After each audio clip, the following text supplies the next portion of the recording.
3, 2, 1. Ningizimu Afrika ngithole isipho sencwadi eposini ebhalwe uMnumzane uSamukelo A Luthuli esihloko sithi uthando lweqiniso. Wangibhalela imessage emnandi shemfana wethu uthi kimi qhubeka njalo ube isibonelo esihle emphakathini Mavundla njengomunye wabantu abangigqugquzele nami ngibe nowami umsebenzi ngelinye ilanga.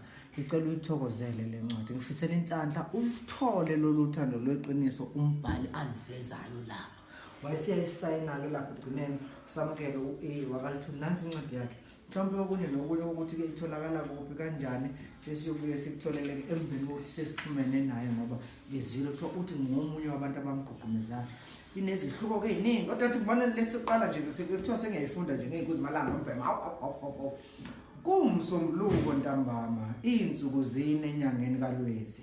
Umbaleki lesitholo ohlala endaweni yasemakhaya koqoloqolo ulokhu eyivalele yedwa egunjini lakhe la aqashe khona njengoba enza uMatikuletsheni.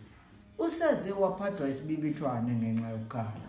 Le nkosazana inomunyu nje ingoba ngomgqibelo wona lo siphuma kuwo ubefihla unini uMamsane Sithole okusolakala ukuthi uthakathile. Kwazise wavele waphathwa izibhobo ngesonto ledlule akuphelanga namahora amabili kwayenele kaMsane intombi. Okubuhlungu kakhulu ngalolu daba ukuthi ngenyanga edlule umfumfu kudlule emhlabeni uyise engozini yemoto enyantisa igazi. Lapho imoto kaSithole ingena ngaphansi kweluli elithwala ingodo kwaba uphangalala kwakhe.